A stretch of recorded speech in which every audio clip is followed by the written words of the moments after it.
Ya, selamat datang kembali di channel Batu Penjuru.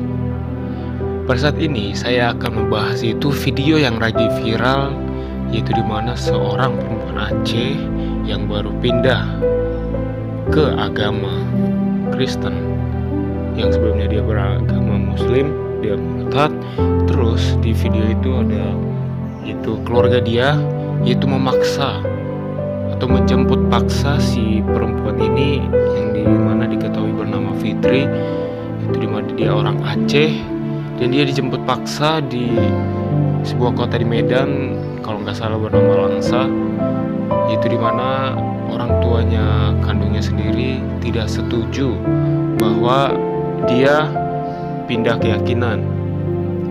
Ya, saya tidak perlu panjang lebar menjelaskan ini, namun yang penting bisa kita petik dari cerita ini adalah yaitu tentang konsekuensi mengikut Yesus.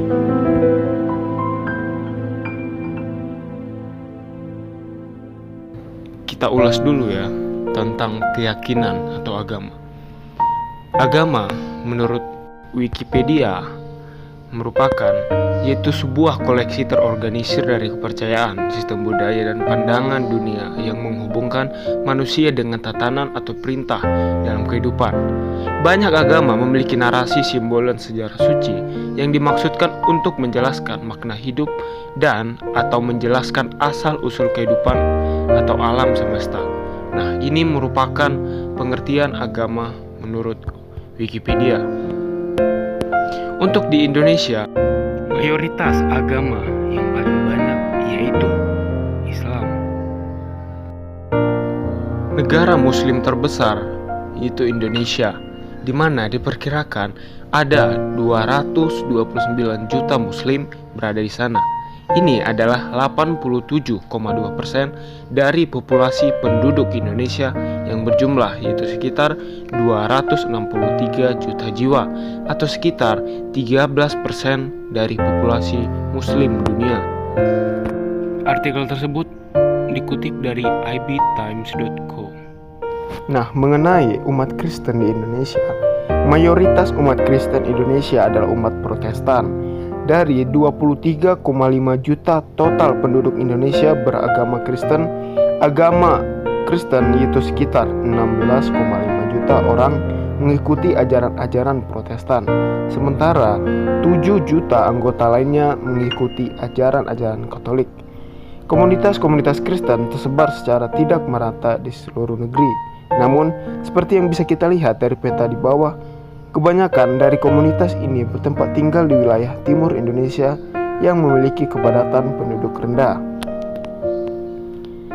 Lokasi-lokasi dengan komunitas Kristen yang bercukup besar yaitu pertama, Sumatera Utara, Kalimantan, Sulawesi Utara, Sulawesi Barat, Maluku, Papua, Flores, Sumba, dan Timur Barat.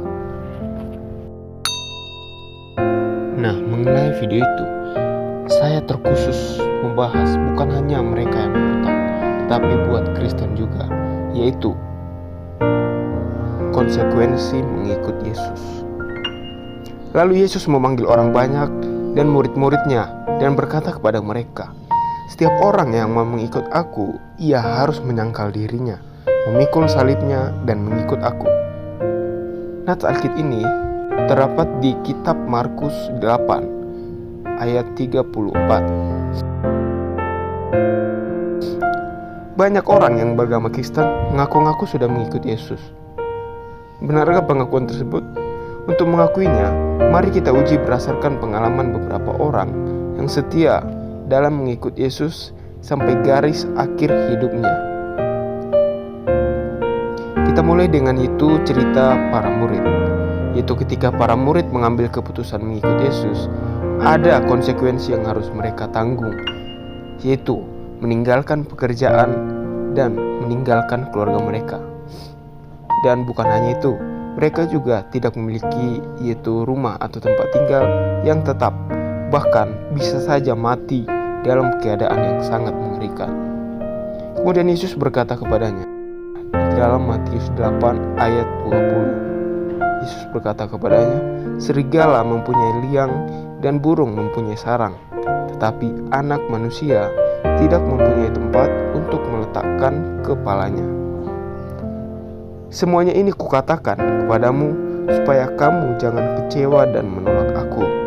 Kamu akan dikucilkan, bahkan akan datang saatnya bahwa setiap orang yang membunuh kamu akan menyangka bahwa ia berbuat bakti kepada Allah. Mereka akan berbuat demikian karena mereka tidak mengenal baik Bapa maupun Aku. Tetapi semuanya ini kukatakan kepadamu, supaya apabila datang saatnya kamu ingat bahwa Aku telah mengatakannya kepadamu. Nats dalam Alkitab Yohanes 16 ayat 1-4. Kemudian jemaat di Roma. Tidak hanya para murid, jemaat Roma juga menanggung konsekuensi karena mengikut Yesus, yaitu yang pertama, dianiaya secara luar biasa oleh kekaisaran Roma atau pada saat itu misalnya dengan Kaisar Nero dan pasukannya. Dari ceritanya, pada waktu itu jika jemaat Roma ketahuan mengikut Yesus, maka mereka akan kehilangan, yaitu kenyamanan hidup, bahkan kehilangan keluarga negara dan nyawa mereka. Dan dalam surat Rasul Paulus, dia menulis demikian tentang mereka, yaitu dalam Roma 8 ayat 3-39. Yuk mari kita baca. Siapakah yang akan memisahkan kita dari kasih Kristus? Siapakah yang akan memisahkan kita dari kasih Kristus? Penindasan atau kesesakan, atau penganiayaan, atau kelaparan, atau ketelanjangan, atau bahaya, atau pedang? Seperti ada tertulis, oleh karena Engkau, kami ada dalam bahaya maut sepanjang hari. Kami telah dianggap sebagai domba-domba sembelihan. Tetapi dalam semuanya itu, kita lebih daripada orang-orang yang menang oleh Dia yang telah mengasihi kita. Sebab aku yakin bahwa baik maut maupun hidup, baik malaikat-malaikat maupun pemerintah-pemerintah, baik yang ada sekarang maupun yang akan datang, atau kuasa-kuasa, baik yang di atas maupun yang di bawah, ataupun sesuatu makhluk lain, tidak akan dapat memisahkan kita dari kasih Allah yang ada di dalam Kristus Yesus Tuhan kita.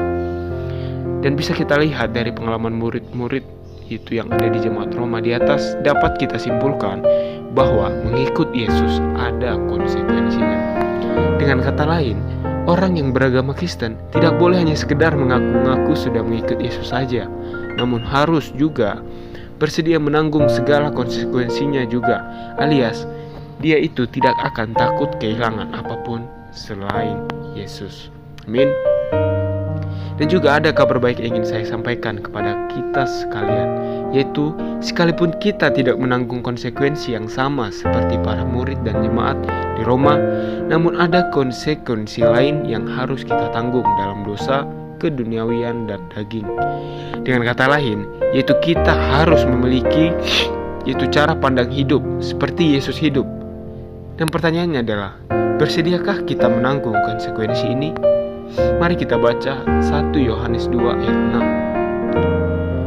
6. Barang siapa mengatakan bahwa ia ada di dalam Dia, ia wajib hidup sama seperti Kristus telah hidup. Dan sesungguhnya tidak mudah mengikut Yesus, dan juga tidak mudah juga mengajak orang untuk mengikut Yesus. Meski demikian, bukan berarti yaitu kita tidak bisa. Kita juga bisa, yaitu mengajak mereka. Yaitu saran saya, kalau Anda ingin mengajak mereka, utamakan bahwa Anda mengajarkan hukum utama dalam kitab kita, yaitu kasih. Dan terbukti sampai hari ini banyak orang yang mengambil keputusan untuk setia mengikut Yesus sampai garis akhir apapun konsekuensinya. Jadi untuk video ini yang bisa saya simpulkan, yaitu menjadi Kristen tidak hanya mengambil keputusan untuk mengikut Yesus saja, tetapi bersedia menanggung konsekuensinya juga. Tetap semangat, Tuhan Yesus memberkati. Ku yakin Engkau memberkati aku berlimpah-limpah dan memperluas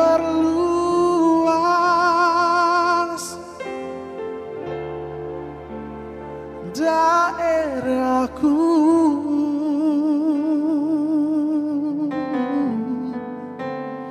dan ku yakin